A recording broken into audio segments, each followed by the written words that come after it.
என்ன விரட்டுறதுக்கு நீ என்ன திட்டம் போட்டாலும் அது நடக்காது. உன்னை விரட்டி எப்படி சூர்யா சார காப்பாத்துறேன்னு மட்டும் பாரு. நீ எப்படி சூர்யாவை காப்பாத்துறேன்னு நானும் பாக்குறேன்.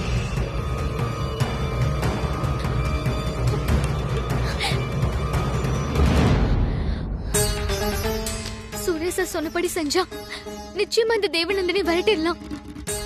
தேவநந்தினி கிட்ட இருந்து சூர்யா சார காப்பாத்த இதுதான் ஒரே வழி. கடவுளே, எப்படியாவது சூர்யா சார காப்பாத்தி கொடு.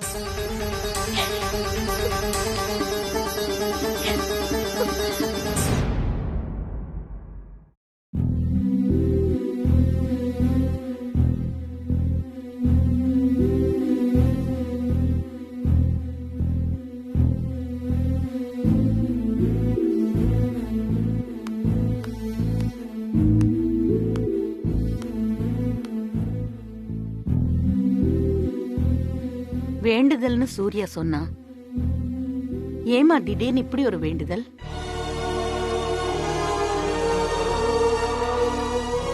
நம்ம வீட்டுல மனசுக்கு பிடிக்காத சில விஷயங்கள் நடந்துட்டே இருக்குல்லம்மா, அதுக்குதாம்மா இந்த வேண்டுதல். பட் ப்ரோயின்லோ, இவ்ளோ கஷ்டமான வேண்டுதல்லாம் செய்யணுமா? எனக்கும் வேற வழி தெரியாம தான் இதுக்கு ஓகே சொன்னேன். தயவு செஞ்சு எல்லாரும் புரிஞ்சுக்கோங்க. நீங்க ஏதாவது என்கிட்ட இருந்து மறைக்கிறீங்களா ப்ரோயின்லோ?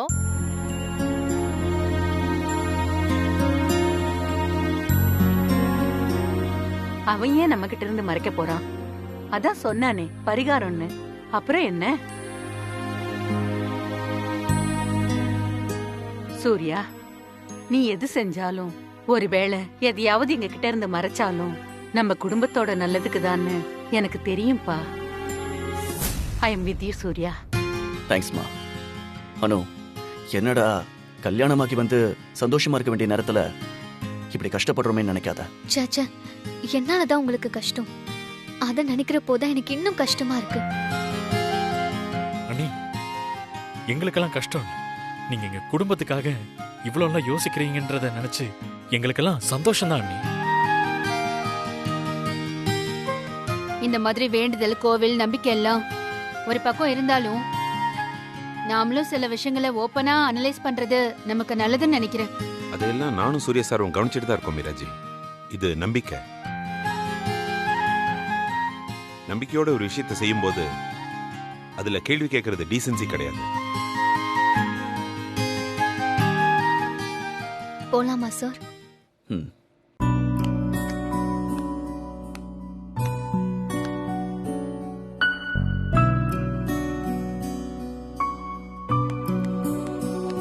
வாங்க புஷ்பா. வாங்க சுப்பு. வணக்கம்மா. வணக்கம் மாப்ள. வணக்கம்.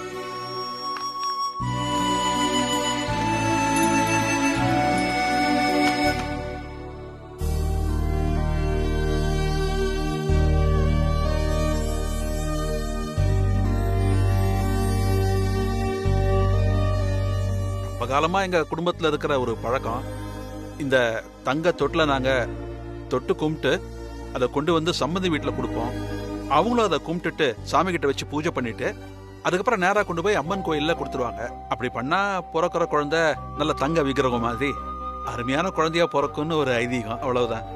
பட் கல்யாணம் ஆகி கொஞ்ச நாள் தானே ஆகுது, அதுக்குள்ள இதுக்கெல்லாம் என்ன அவசரம்? அவசரம் இல்ல, செய்யறதெல்லாம் கரெக்டா செஞ்சா குழந்தை நல்லபடியா பிறக்கும். அதான். ஏன் எங்களுக்கும் பேரம்பேத்திய கொஞ்சம் பார்க்கணும்னு ஆசை இருக்காதா என்ன? எனக்கு மட்டும் அந்த ஆசை இல்லையா என்ன? இப்படி செஞ்சா குழந்தை நல்லபடியா பிறக்கும்னா அப்படியே செஞ்சிடலாம். ஆனா அதுக்கு இது சரியான டைம் இல்ல. ஏன் அப்படி சொல்றீங்க மாப்ள?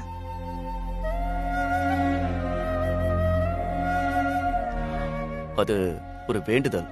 அதுக்காக அனு கோவில் வீட்டுக்கு போறா. கோவில் வீட்டுக்கா? ஆமா. அந்த வேண்டுதல் முடிகிற வரைக்கும் அனு அந்த வீட்டுல தான் இருக்கணும். நான் உட்பட யாரும் அனுவை பார்க்க கூடாது. அனுவை யாரும் பார்க்க கூடாதா? அப்படி என்ன ஒரு வேண்டுதல் மாப்ள? அப்படியே கஷ்டமான வேண்டுதல்லாம் வேண்டிக்கணும்?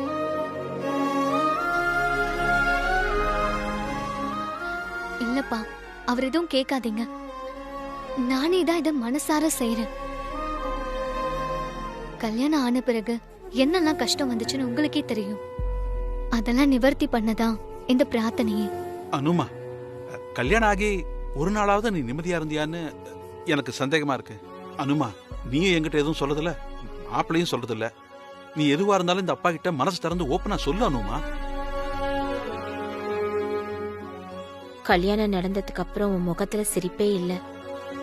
எப்பவும் ஒரு பயம், சோகம், கவலை எல்லாம் இருந்துகிட்டே இருக்கு. நாங்களும் என்னென்னமோ வேண்டுதல்லாம் பண்ணி பார்த்துட்டோம் மாப்பிள்ள. சரி, இப்ப அடிஷனலா இன்னொரு வேண்டுதல், அதையும் பண்ணி பார்த்துருவோம். இந்த வேண்டுதல் பண்ணிட்டா அப்புறம் என் அனுமா நிம்மதியா இருப்பால்ல, அதுக்கு உங்களால உத்தரவாதம் கொடுக்க முடியுமா? இதுக்கெல்லாம் உத்தரவாதம் கேட்டா யாரால தர முடியும்? நீங்க எப்படி நம்பிக்கையோட இந்த தொட்டில கொண்டு வந்திருக்கீங்களோ அதே மாதிரிதான் சூர்யா சார் நம்பிக்கையோட இந்த விஷயத்த செஞ்சிட்டு இருக்காரு. சுபு சார், இந்த வேண்டுதலுக்கு பிறகு நிச்சயம் இந்த வீட்டுல எந்த கஷ்டமும் இருக்காது. நான் நம்புறேன். தயவு செஞ்சு நீங்களும் நம்புங்க. ஐயோ மாப்பிள்ள, தப்பா எடுத்துக்காதீங்க. உங்களை நம்பாம நாங்க 2 பேரும் வேற யார நம்ப போறோம்? கல்யாணம் ஆனதுல இருந்தே வேண்டுதல் வேண்டுதல்னு வாழ்க்கை போயிட்டு இருக்க, அந்த ஆதங்கத்துல தெரியாம சொல்லிட்டேன். மன்னிச்சிடுங்க ப்ளீஸ். நாங்க அணுவை பார்க்கும் போதெல்லாம் மனசுக்குள்ள ஒரு சங்கடம், அதான் அப்படி பேசிட்டோம். தப்பா இருந்தா மன்னிச்சுக்குங்க. அப்படி இல்ல புஷ்பா, பொண்ணை பெத்த அப்பா அம்மா நீங்க தாராளமா சொல்லலாம்.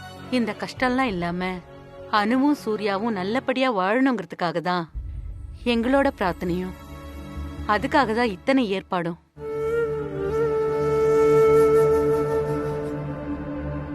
சூர்யா சாரும் அனு மேடமும் நல்லபடியா வாழத்தான் நாங்க எல்லாருமே போராடிக்கிட்டு இருக்கோம். இத்தனை பேர் பதில் சொல்றதுல இருந்து நீங்க புரிஞ்சிருப்பீங்கன்னு நினைக்கிறேன். சார், இப்போ ரஞ்சித் வந்துருவாரு. வந்த உடனே அனு மேடம் கிளம்ப வேண்டியிருக்கும் சார்.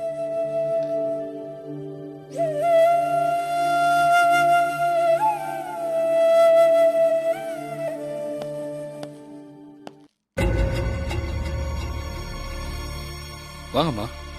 ம்.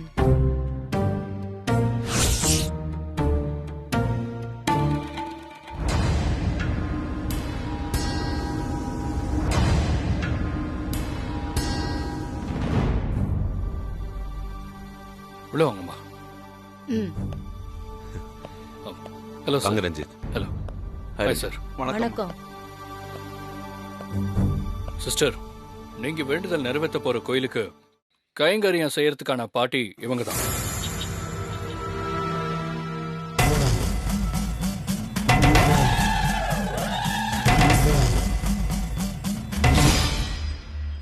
இவங்களுக்கு தான் கோயில்ல வழிபடுற முறையும் வேண்டுதல் செய்யற விதம்னு எல்லாமே இவங்களுக்கு தெரியும்.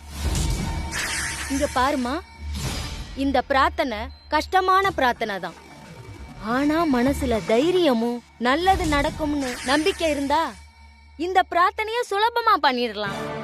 அதுவும் நீ சின்ன பொண்ணு, எதுக்கும் பயப்படாம அந்த அம்மனை வேண்டிக்கோ. நீ கட்டி இருக்கிற இந்த சேலைய கலட்டி வச்சுட்டு சாதாரண காசி புடவைய கட்டிக்க.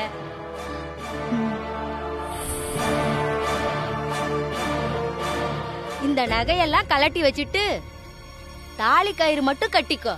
கையில கண்ணாடி வளையல் மட்டும் போட்டுக்கோ. நெத்தி நிறைய குங்குமம் போட்டு வச்சுக்கிட்டு வாமா. மொத்தத்துல சுத்தபத்தமா ஒரு சன்னியாசி மாதிரி வாழணும்.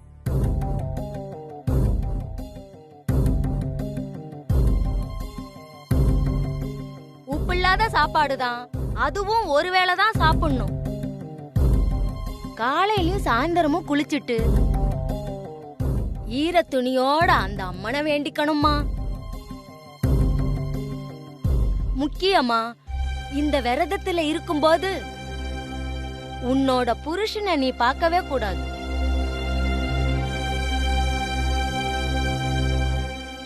சரிம்மா. உனக்கு கல்யாணம் ஆகி கொஞ்ச நாள் தான் ஆகுது. அதுக்குள்ள புருஷனை பார்க்காம இருக்க முடியுமான்னு நினைக்காத. அதெல்லாம் இந்த பிரார்த்தனை முடியற வரைக்கும் தான். அதுக்கு பிறகு நீயும் உன் புருஷனும் சந்தோஷமா வாழுங்க.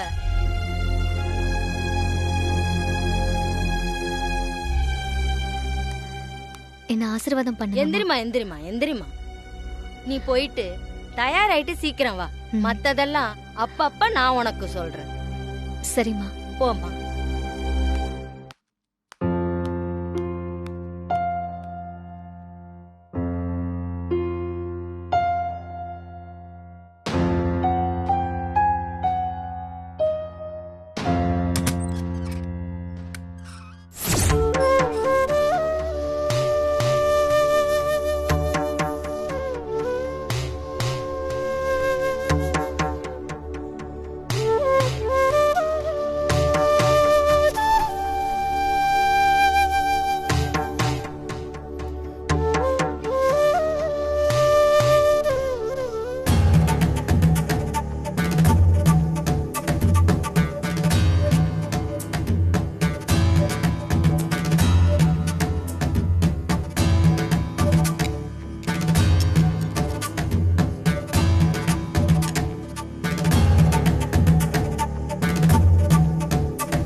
அனு, நீதான் எங்க வீட்டுக்கு ஏத்த பொண்ணுன்னு உன்னை பார்த்தன்னைக்கே என் மனசுக்கு தோணுச்சு.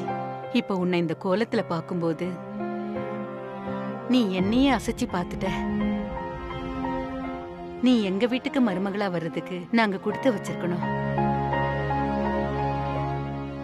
அண்ணன் மேல நீங்க வச்சிருக்கிற பாசம், இந்த குடும்பத்து மேல நீங்க வச்சிருக்கிற நம்பிக்கை, உங்களோட இந்த எல்லாத்துக்கும் ஹேட்ஸ் ஆஃப் அண்ணி. எனக்கு இதுலலாம் எவ்வளவு நம்பிக்கை இருக்குங்கிறது செகண்டரி தான். பட் உன் dedication I really admire Anu. Sister போலாமா? ஒரு நிமிஷம்.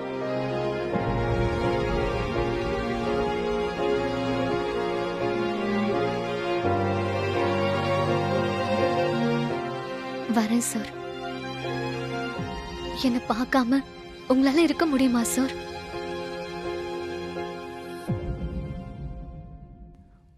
நிரந்தர எதிர்கால சந்தோஷத்துக்கான தற்காலிக பிரிவு இது அனு. நானே என் மனசுக்குள்ள இதுதான் சொல்லிக்கிறேன் சார். இத நினைச்சுதான் இந்த நாட்களை தாண்டி ஆகணும். நல்ல வேலை, புருஷனை பார்க்க கூடாதுன்னு தான் சொன்னாங்க. நினைக்கவே கூடாதுன்னு சொல்லியிருந்தா அனு,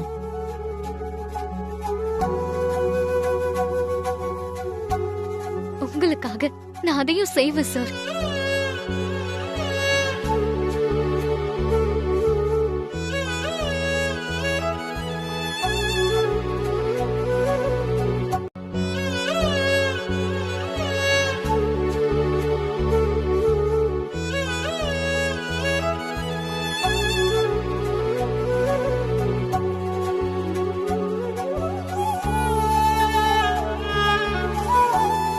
என்னாச்சு அனு? அனு, நீ எவ்வளோ கஷ்டத்தெல்லாம் தாங்கிக்கிட்டம்மா. நீ இதையும் தாண்டி வந்துட்டனா உன் வாழ்க்கை நிச்சயம் நல்லபடியா இருக்கும்மா. நீ தைரியமான பொண்ணு அனு. என்ன ஆனாலும் உன் மனசை விட்டுறாதம்மானு. நீ சூர்யா சாரோட சந்தோஷமா இருக்கணும்னா இந்த கஷ்டத்தெல்லாம் நீ தாங்கிக்கிட்டு தான் ஆகணும்.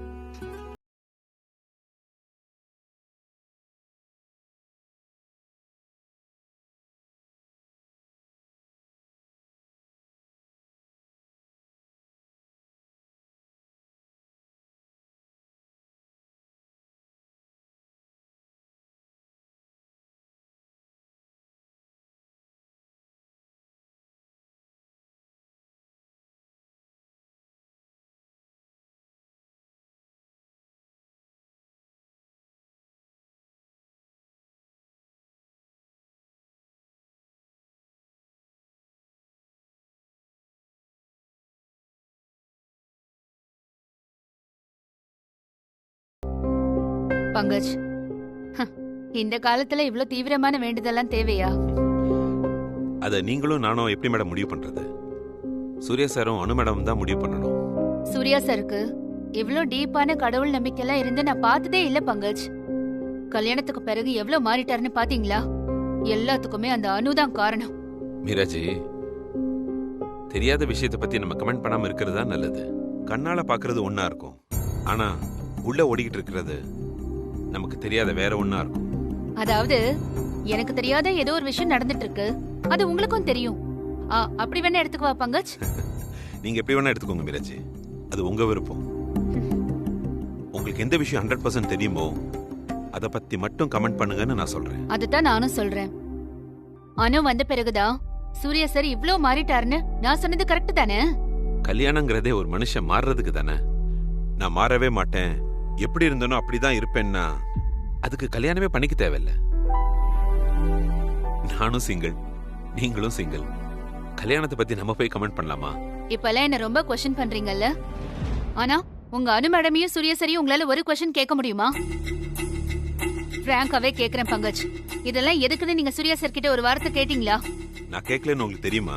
அப்ப என்கிட்ட சொல்லுங்க, இதெல்லாம் ஏன்னு. என்கிட்ட சொல்ல முடியாதுன்னா எதையாவது சொல்லி சமாளிச்சு தொலைங்க. ஏன் பங்கஜ் மறைச்சு மறைச்சே பேசுறீங்க?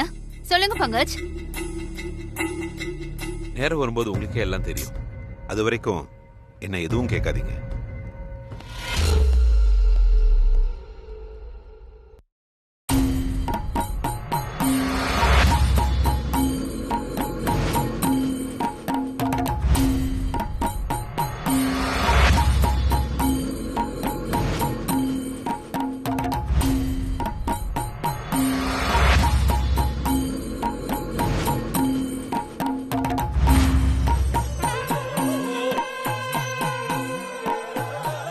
வாமா வா.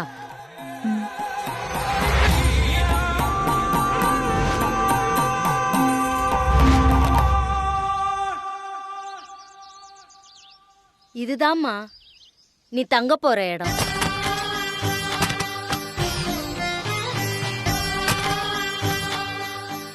இதுதாம்மா நீ தங்க போற இடம்.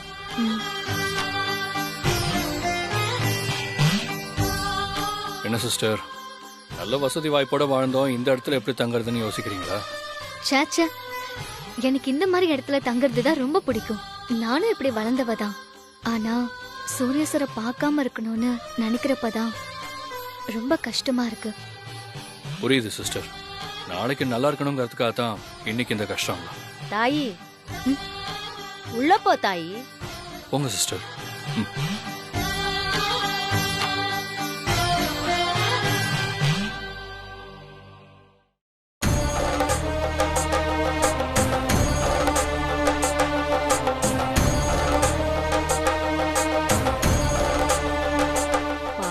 சின்ன பொண்ணா இருக்கா, இவளுக்கு இப்படி ஒரு கஷ்டம் வரணுமா?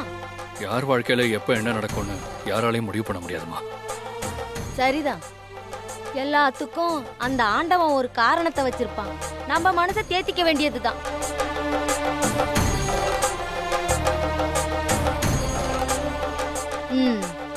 இருமா பாய எடுத்து போடுறேன். இதுல உட்காருமா. உட்கார் உட்கார் உட்கார். சாமிய நல்லா கும்பிட்டுக்கம்மா.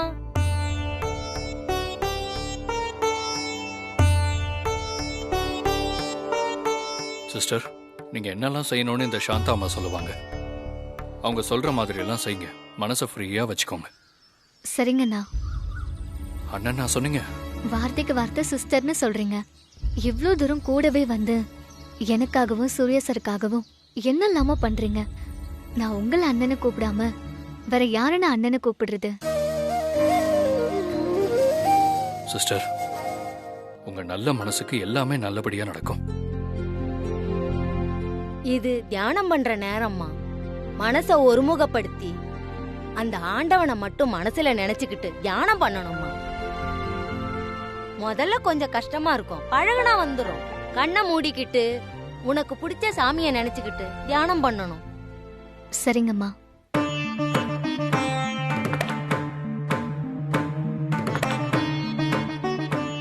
சூர்யா சார், எனக்கு எல்லாமே நீங்க தான் சார். நான் உங்களை தான் நினைச்சுப்பேன். மனச ஒருநிலைப்படுத்துறது அத்தனை சுலபம் இல்லம்மா. நாம எப்பெல்லாம் அதை அடக்க நினைக்கிறோமோ அப்பதான் அது அறுத்துக்கிட்டு ஓடும். வேற எந்த எண்ணங்களுக்கும் இடம் கொடுக்காம கடவுளை மட்டும் நினைச்சுக்கமா. நம்ம நினைவுகள் நம்மள ஜெயிக்க பார்த்துக்கிட்டே இருக்கும். அதுக்கு நம்ம விடக்கூடாது. எல்லாமே நம்ம கைக்குள்ளதான் இருக்கணும். நம்ம கைய மீறிடுச்சுன்னா நாம அதுக்கு அடிமையாயிடுவோம். இதுதான் எல்லா பிரச்சனைக்கும் மூல காரணம். தியானம் உன் மனச ஒருநிலைப்படுத்தி உன் நினைவுகளை கட்டுப்பாட்டுக்குள்ள கொண்டு வரும்.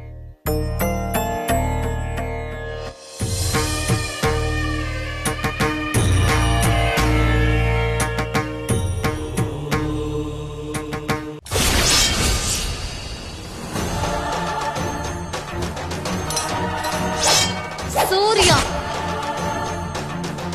உன் கையாலேயே சூர்யாவை கொல்ல வைக்கிறேன்.